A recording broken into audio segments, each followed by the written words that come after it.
most stacked Elimination Chambers that the WWE has ever had. Kinda sucks that it's in the terrible country of Canada that booed our national anthem to start this entire thing, but it's gonna be a historic night. Brave Canada! Brave Canada! It seems that everything's gone wrong since Canada came along. Brave Canada! Brave Canada! They're not even a real country anyway.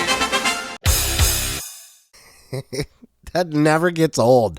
Never gets old. I love that song, right? Blame Canada. They're not even a real country anyway. Never gets old. It's funny. It's funny. Canada, they take a lot of pride in their country, man. We know this as wrestling fans, right? I mean, Shawn Michaels will get booed in Canada to this very day. He could walk out and they would boo him because he screwed Brett fucking 30 years ago. Jesus Christ. They hold a grudge. They don't forget. And they take a lot of pride in their country. And hey, good for them. I don't blame them, right? You know, it's good to take pride in your country like that. That's fine. Booing the national anthem? I don't know why we were playing a national anthem, the American national anthem, in Canada anyway. They were in Canada. Do the Canadian national anthem. I think they did after or whatever. But what was the point? It was purposely triggering Canadians, I think, you know, especially with the state of the world and tariffs and all of that. Look, it's a fine line to walk to talk any kind of political stuff on a wrestling show nonetheless, so I'm not going to get too deep into the weeds there, but you can...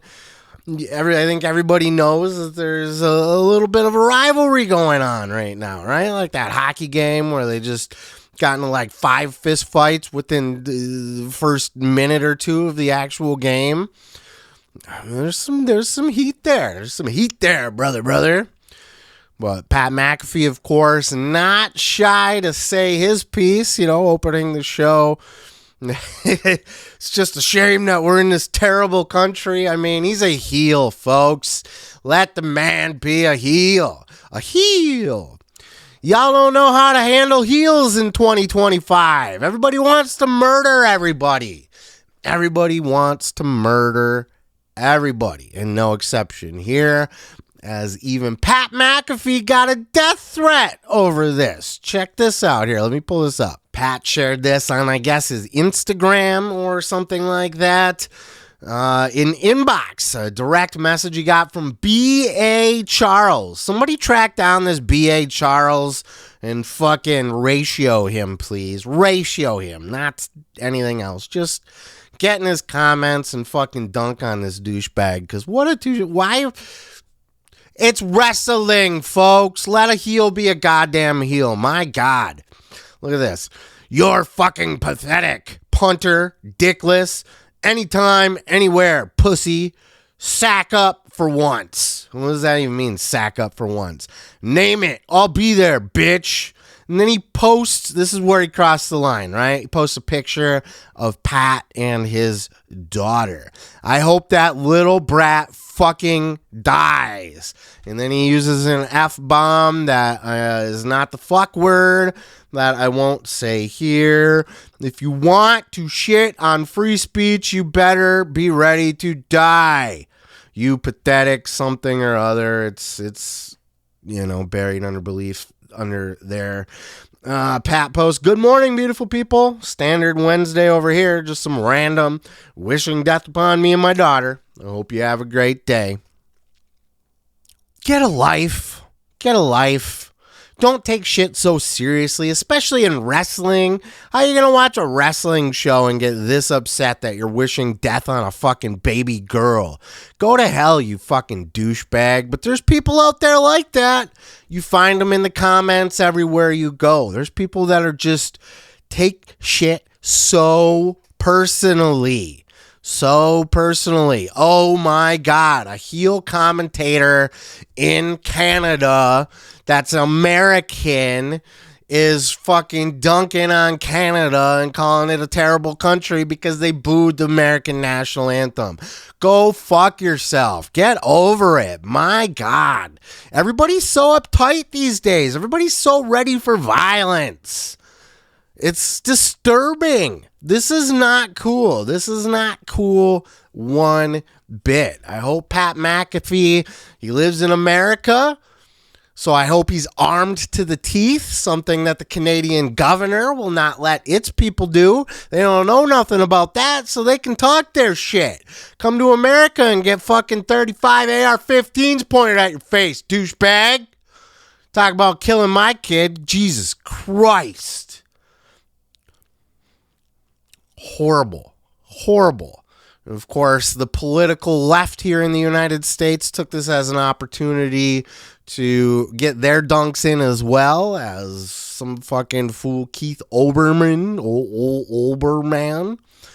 has said this here on Twitter. A lot of us tried to warn the new ESPN management that this day would come when this idiot would draw them into a permanent political controversy, and they could either be subsumed by it, whatever that means, or fire him. That day is today. Fire him. You're fired.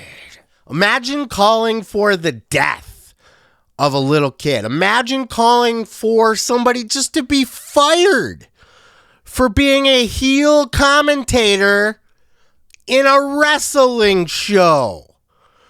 For fuck's sakes. And yeah, sure, I'm not saying it was a work. Pat probably meant it. He had Michael Cole cracking up and he had Wade cracking up. So they probably, don't disagree with Pat on that one.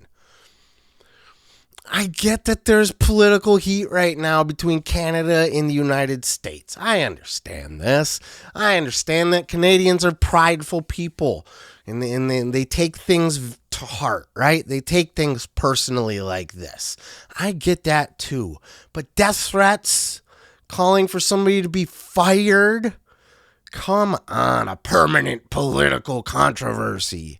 Go fuck yourself. These kind of people, and it's all a grift anyway, by the way. There's no way he believes that in his heart of hearts. Nobody walks around this upset about everything, right? Both sides, left and right, it's all a grift. They all just take something from the news and go, you see, this is why, blah, blah, blah, blah, blah. And then they just try to grift off of it and make it a thing and get the clicks and the follows and the likes and whatever the fuck. This whole thing has been blown way out of proportion. So much so that Pat had to come out on his show and try to make peace with the Canadians. Check out this clip. Now, Canada. Listen, there's been some things said to me from Canadians that I guess I respect because of the passion that you have for your country, which I hope you understand that I was showing the same for mine. You booed my country. Now, I heard from a lot of Canadians during the national anthem, obviously, the Rogers Center, overwhelming boo. I mean, very loud boo. First reaction whenever a national anthem starts up there was for some of these Canadians just to start booing. And I'm like, what? Okay. My entire life, my first reaction when somebody boos the national anthem is, fuck you. Yeah. Okay, that is mine. I'm very thankful that I am from Pittsburgh, Pennsylvania, in the United States of America. I'm very proud that I am from the United States of America. And is everything perfect? Absolutely not. But my dad went from being a truck driver to a millionaire because he taught his son a work ethic and that anything is possible on this land here in the United States. Now, I know that we're not the only country that has that happen, but in my life, that is the case. I've also moved out here to Indiana and got a chance to meet a lot of military members. I've been to a lot of bases. I know Gold Star families. I know people that have been affected for fighting for our country that really see the national anthem as like hey, this is our shit. So anytime I've ever heard somebody boo our national anthem, my natural reaction is, let's fight. That is literally my natural reaction. Now, a lot of Canadians have told me, why don't you do a little investigating on why we're booing? Okay, did you hear what your president said? Okay, listen, I understand there's political differences at the current moment between us and Canada. But I feel like anytime I think of Canada, I don't think of what Justin Trudeau does. I don't think immediately of Justin Trudeau's decisions. I don't think immediately of what Canada is doing in the political sphere. I think of the people of Canada. I think of Gumpy. I think of Poutine. I think of the magical times that I had up in Niagara Falls as a teenager at the Wild Mushroom, the old casino, the new casino. Let's not even talk about the adult ballets that maybe introduced me to a lot of things in life. I think about Looney and toonies and good times and Mounties allowing teenagers puke in their streets because maybe we're a little bit overserved. That's what I think of when I think of Canada. I don't think of Justin Trudeau. Okay, so I understand now from the Canadians that they have a lot more passion for their country than I could have ever imagined. A lot of terrible things have been said about me, and I understand it. You boo my country. I called your country terrible. Let's shake hands. Okay, you said you didn't boo every member of the United States or every citizen of the United States of America. Well, I didn't say that Canadians are terrible. I said your country was. So you booed us. I said you're terrible. Let's shake hands. Let's move along. There you go. That's what I would like to say. And I still love Canadians, okay?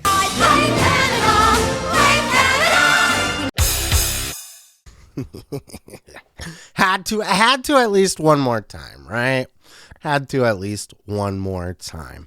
Look, this is all fun and games here. You guys take shit way too seriously. I'm not going to get all bent out of shape about booing the national anthem in the U.S. I'm not that uptight about it like maybe Pat was here. But I think it's fine to have a little bit of a competitive rivalry. It's fine to have pride in your country. And it's even fine to take your little pot shots and stuff. Even Pat, as he's apologizing, saying, hey, I didn't say the people were terrible. I said your country's terrible. So take your shots, say your piece, that's fine.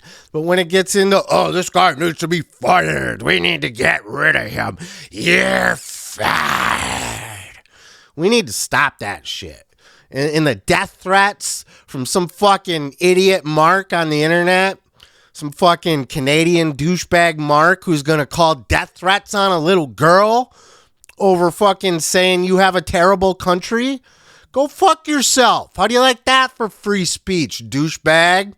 Go fuck yourself. There is no place for this kind of stuff in 2025. Everybody's way too uptight. Everybody's way too violent. It's a fucking powder keg out there. Political, it's just getting too wild. Everybody needs to calm the fuck down. Just bring it. Just relax a little bit, man. Let the heel commentator be a heel, right? He's hardly the first person in wrestling to say something bad about Canada. Have the pride in your country. Take your shots back.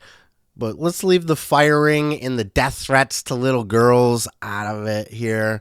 And of course, that guy was a crazy. I'm not saying that that's all Canadians or anything, but there's why? Well, there's no room for this kind of stuff in polite society at this point, But we'll leave it there. Peace, love, and pizza. I am your boy, Seth Grimes, and we'll catch you in the next video. Let me tell you something, brother. Thanks for watching the video. Check out more great clips by hitting that subscribe button, dude. And while you're there, don't forget to like. Don't forget to subscribe, and don't forget to say your prayers and eat your vitamins, brother.